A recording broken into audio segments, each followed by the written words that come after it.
Majesté, à lui la majesté, à Jésus, soit louange, honneur et gloire. Majesté, suprême autorité, du haut des cieux, son règne vient sur tous les cieux. Exaltons et célébrons le nom de Jésus. Glorifions et proclamons Jésus-Christ le roi. Majesté, à lui la majesté. Dans notre cœur, Christ le Sauveur, régnant Seigneur. Exaltons et célébrons le nom de Jésus. Glorifions et proclamons Jésus-Christ le roi.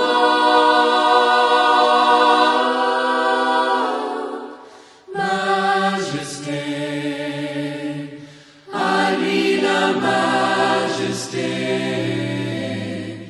Dans notre cœur, Christ le Sauveur, régnant Seigneur.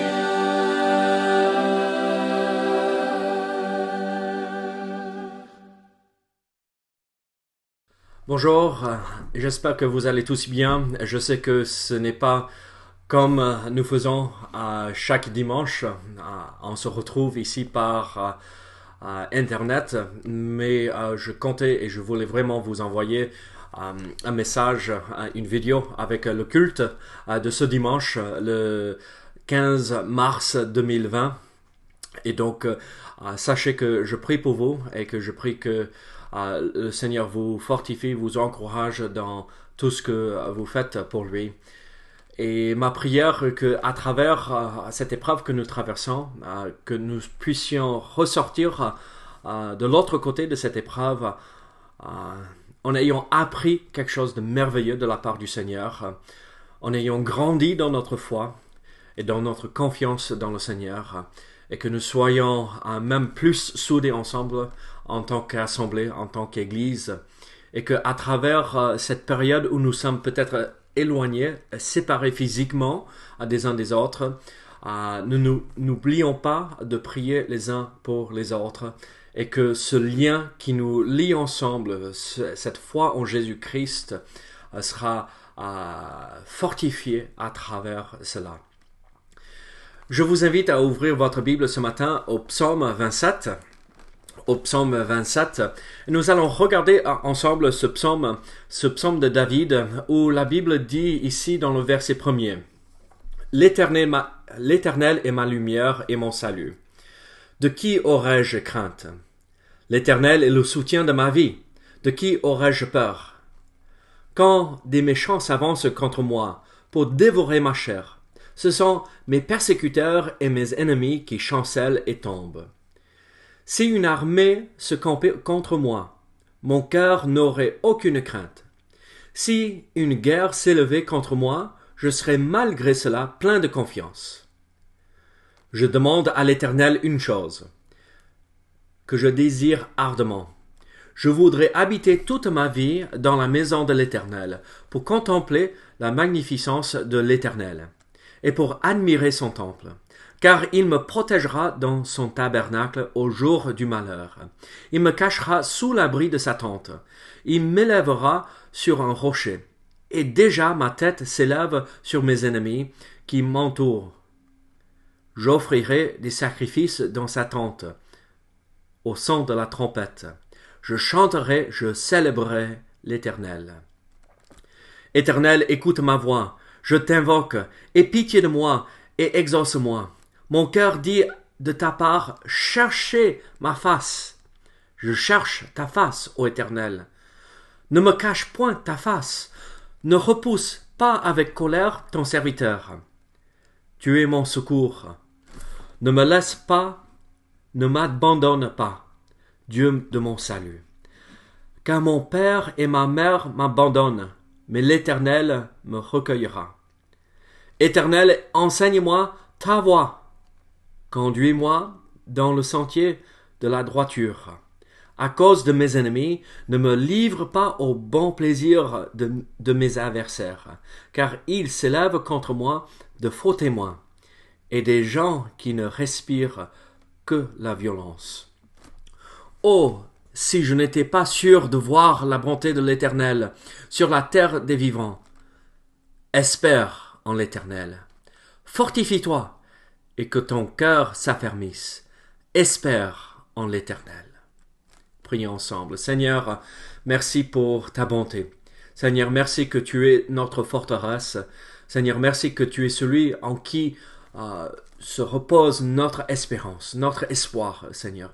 Tu es digne de recevoir toute louange parce que tu es ce Dieu souverain qui détient tout pouvoir sur la terre et dans tout l'univers. Seigneur, tu es celui qui pourvoit aux besoins de tes enfants.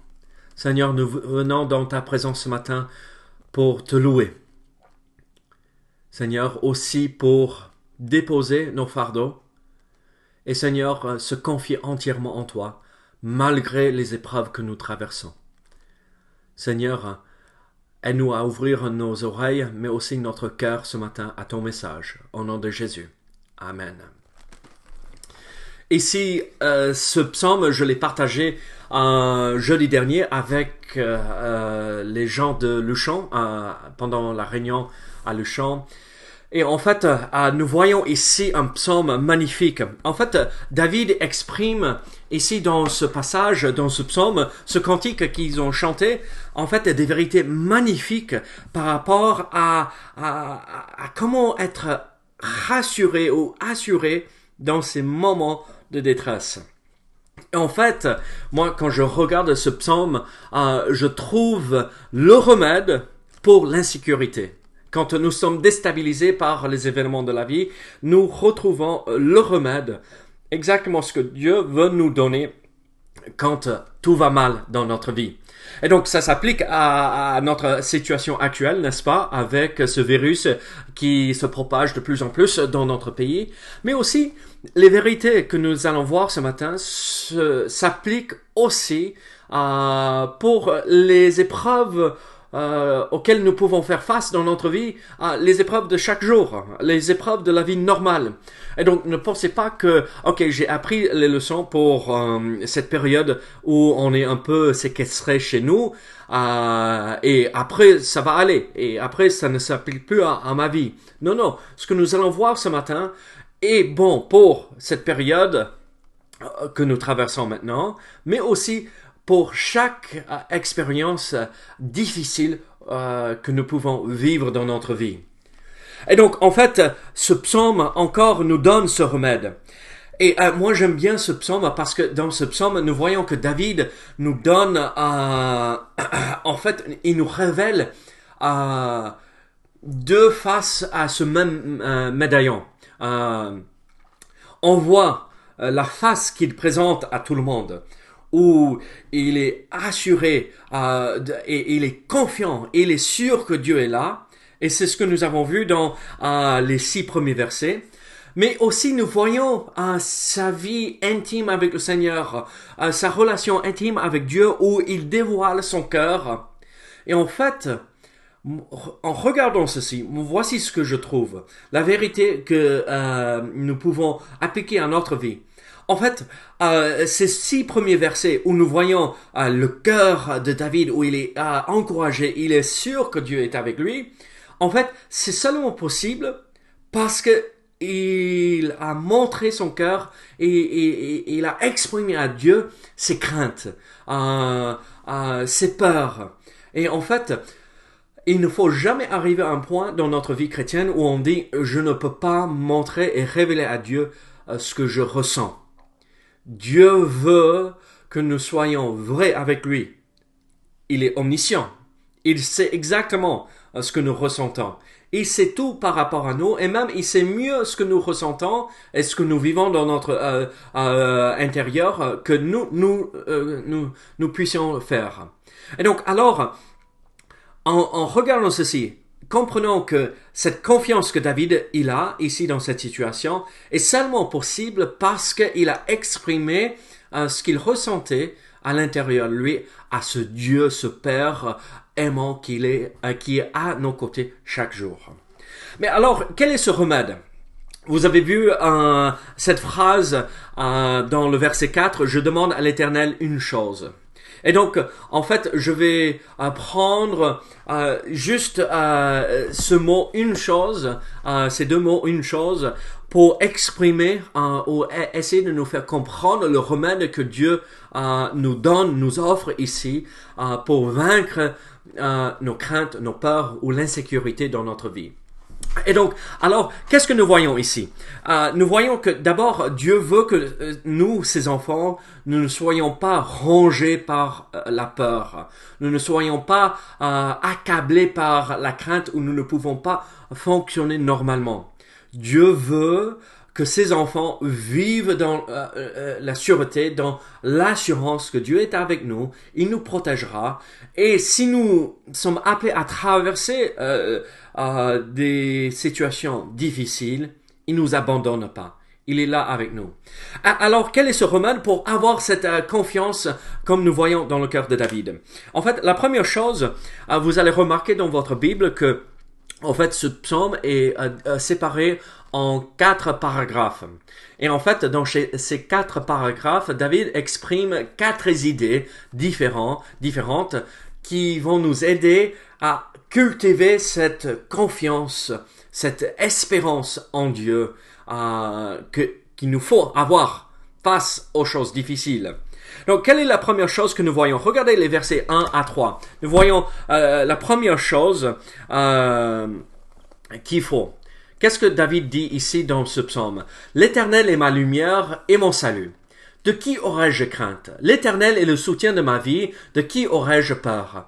Quand des méchants s'avancent contre moi pour dévorer ma chair, ce sont mes persécuteurs et mes ennemis qui chancellent et tombent. Si une armée se campait contre moi, mon cœur n'aurait aucune crainte. Si une guerre s'élevait contre moi, je serais malgré cela plein de confiance. » Donc, en fait, qu'est-ce que nous voyons ici dans ces 3 premiers versets? En fait, nous voyons ceci. Une chose à savoir ou une chose à connaître. L'Éternel, cette vérité est dans le verset 1er. L'Éternel est ma lumière et mon salut. De qui aurais-je crainte? En fait, David, au moment où il écrit ce psaume, il est entouré par ses ennemis. Il vit des situations difficiles. Et en fait, malgré cela, il exprime, il nous dévoile cette vérité dont il connaît. Et il avait compris cette vérité, et il le sait au fond de lui, je suis assuré de cette vérité et je le sais. Je sais ceci parce que je l'ai vécu auparavant. Et nous aussi, nous pouvons le savoir parce que les épreuves que Dieu nous a aidés à traverser la semaine dernière, le mois dernier, l'année dernière, c'est le même Dieu qui est là pour nous aider à traverser ces épreuves que nous traversons aujourd'hui. Et donc, quelle est cette chose sûre et certaine qu'il faut savoir? Dieu est ma lumière et mon salut. De qui aurais-je crainte? Dieu, l'Éternel, est ma lumière et mon salut. L'idée que David exprime ici, qu'il sait au fond de lui, c'est cette idée que l'Éternel est ma lumière. L'idée de la lumière, c'est ceci, c'est la compréhension, la joie, la vie. Le printemps arrive. Vous savez, je vous partage très souvent les illustrations avec mon potager, le parterre de fleurs ou les parterres de fleurs que j'ai devant la maison. Et les fleurs commencent à pousser. Les jonquilles ont fleuri chez moi. C'est joli, c'est beau, c'est quelque chose d'extraordinaire. Et qu'est-ce qui a fait pousser ces fleurs? Qu'est-ce qui a amené à la vie ici? La lumière. La lumière. Au petit matin, quand le soleil commence à se lever, là, si on était dehors avant, on ne peut rien voir. On est dans le noir. On ne voit rien. Et en fait, dès que le soleil se lève, la lumière arrive. Et on sait, on a une compréhension, on peut se repérer là où on est. Et donc, en fait, la lumière nous amène une compréhension, un discernement par rapport à ce qui se passe. La lumière nous amène la vie. Dieu est lumière, n'est-ce pas? Il nous donne la vie aussi. Mais aussi, il y a cette idée, la joie. C'est quelque chose d'extraordinaire. Si vous avez veillé toute la nuit, et au petit matin, vous voyez le soleil se lever, l'aube du matin. Et il y a quelque chose de spécial qui se passe. La lumière est enfin là. Cette joie, la vie revient, la compréhension vient, le discernement vient. Alors c'est ceci ce qu'il faut savoir. C'est un aspect du remède que nous avons pour l'insécurité dans notre vie. Dieu est ma lumière et mon salut. Dieu est mon salut. C'est cette idée, il est notre forteresse, il nous protège, il est là à nos côtés et ses bras forts nous entourent et nous protègent. Peut-être pas physiquement, mais spirituellement, il est là. On est tous appelés à traverser des épreuves, mais Dieu nous abandonne jamais et il nous protège. Il est là avec nous. Alors, nous voyons cette réalité qu'il faut connaître, cette vérité si importante à savoir que Dieu est ma lumière et mon salut. Alors, à cause de cela, je n'aurai pas peur. De qui aurais-je crainte? Mais dans le verset 4 et 6, nous voyons une autre vérité, une autre chose importante, une autre vérité à comprendre. Et quelle est cette chose? Regardez verset 4. Je demande à l'Éternel une chose, que je désire ardemment. Je voudrais habiter toute ma vie dans la maison de l'Éternel pour contempler la magnificence de l'Éternel, pour admirer son temple.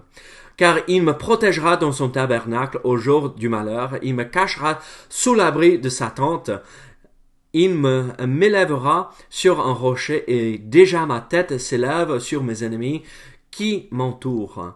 J'offrirai des sacrifices dans sa tente au son de la trompette, je chanterai, je célébrerai l'Éternel.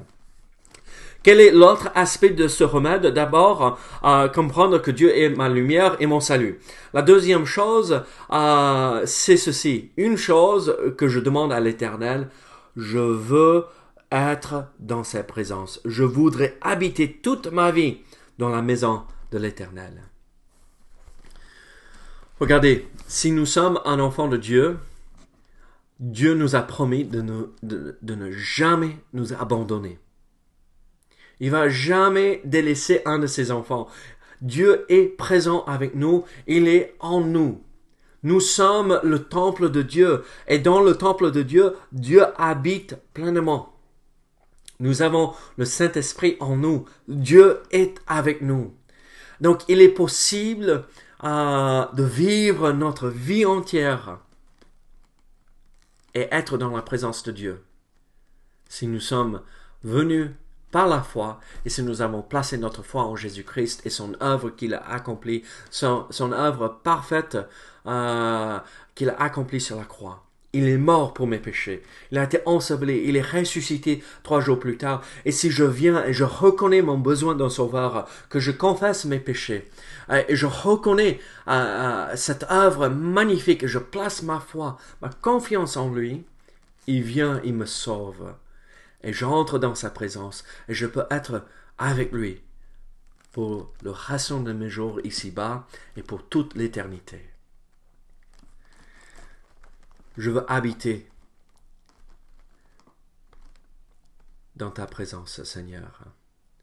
Je demande une chose que je désire ardemment, et voici ce que je veux faire. Je voudrais habiter toute ma vie dans la maison de l'Éternel. Vous savez, nous perdrons cette confiance que nous avons en Dieu si nous nous éloignons de lui, si notre relation avec Dieu est brisée à cause du péché, si nous ne respectons pas les commandements qu'il nous a donnés dans sa parole. Et donc, je vous exhorte ardemment, venez, demeurez avec lui, marchez avec lui fidèlement. Si vous vous êtes éloigné, confessez ce péché afin que vous puissiez retrouver cette assurance et que vous ne soyez pas rongés par la crainte, par la peur, par l'insécurité. Parce que Dieu ne veut pas ça pour vous. Il ne veut pas ça pour ses enfants. Il veut que nous vivions pleinement dans la confiance pendant notre vie. Alors nous voyons la première vérité, une chose à connaître. Dieu est la lumière et notre salut. Une chose à demander. Je veux demander dans la présence, je veux vivre dans la présence, je veux habiter dans la présence de Dieu pendant toute ma vie. Et c'est possible si nous marchons avec lui. Premier aspect, première partie de vivre avec l'Éternel, habiter dans sa présence, c'est venir par la foi et passer sa foi en Jésus-Christ et son œuvre, accepter ce qu'il a accompli pour nous. Et après, marcher dans la sainteté, marcher dans la pureté et entretenir cette relation avec lui à travers la lecture de la parole, à travers la prière, à travers la méditation de ce qu'il nous montre dans la Bible. Venez habiter dans sa présence. Mais dans le troisième paragraphe, nous voyons ceci. Éternel, écoute ma voix. À partir de verset 7. Je t'invoque, aie pitié de moi et exauce-moi. Mon cœur dit de ta part, cherchez ma face. Je cherche ta face, ô Éternel. Ne me cache point ta face. Ne repousse pas avec colère ton serviteur. Tu es mon secours. Ne me laisse pas. Ne m'abandonne pas. Dieu de mon salut. Qu'est-ce que nous voyons ici? En fait, nous voyons le troisième aspect de ce remède. C'est une chose dont j'ai besoin. Et qu'est-ce que j'ai besoin de vivre dans ma vie? Quel est cet aspect de la vérité, de ce remède que je dois mettre en pratique pour être dans l'assurance et la confiance dans ma vie? C'est la prière fervente. Qu'est-ce que David dit? Éternel, écoute ma voix. Comment Dieu va écouter notre voix si on ne prie pas? Donc, c'est cette idée, je t'invoque, Seigneur. Exauce mes prières, exauce mes besoins. Seigneur, je viens, je te révèle tout dont j'ai besoin dans ma vie. Je te prie, j'entre en relation avec toi à travers la prière. Tu m'as dit de me chercher et je te cherche, ô Éternel. Je suis là. Depuis que cette crise a commencé, avez-vous passé du temps dans la prière? Avez-vous cherché la face de l'Éternel concernant les décisions qu'il fallait prendre, vu l'ampleur de ce que notre pays traverse, vu l'ampleur de ce que le monde entier traverse à l'instant?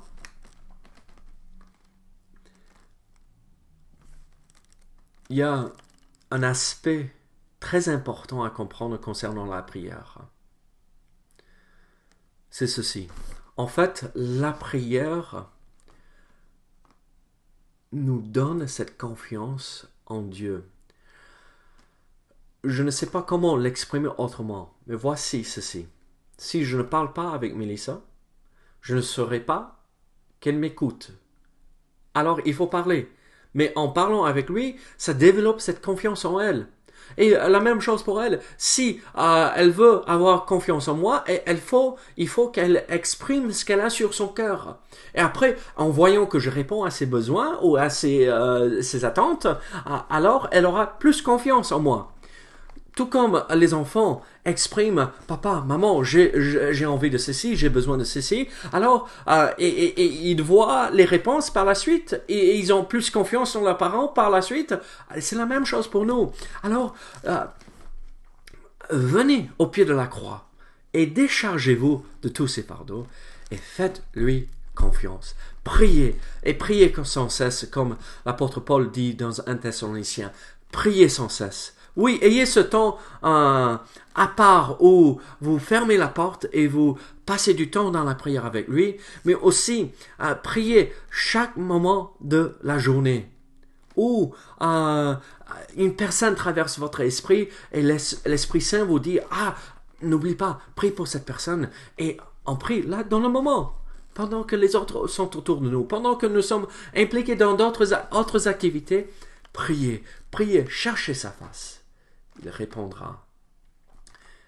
Et le fruit de cela, c'est l'assurance, cette confiance qui vient de Dieu. Et le dernier aspect de ce remède que nous avons besoin se retrouve en versets 13 et 14. C'est une chose à faire.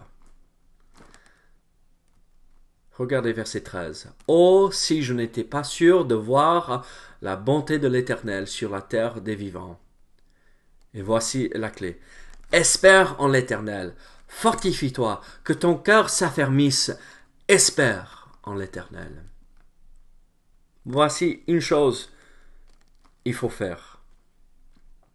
Espérer dans l'Éternel. L'espoir n'est pas cette chose où peut-être je le verrai. L'espoir, c'est la foi projetée dans l'avenir. Et avec cette assurance, Dieu fera. Cette ferme assurance où on est en attente de voir la réponse, mais on est sûr de la voir. Espérez dans l'Éternel. Fortifiez-vous en lui. Fortifiez votre cœur en lui. Affermissez votre cœur en lui. Espérez dans l'Éternel. Si nous faisons cette chose-là, si nous espérons en Dieu, si nous demandons une seule chose, si nous sommes fervents dans la prière, nous demandons une seule chose, habiter dans sa présence pour toujours.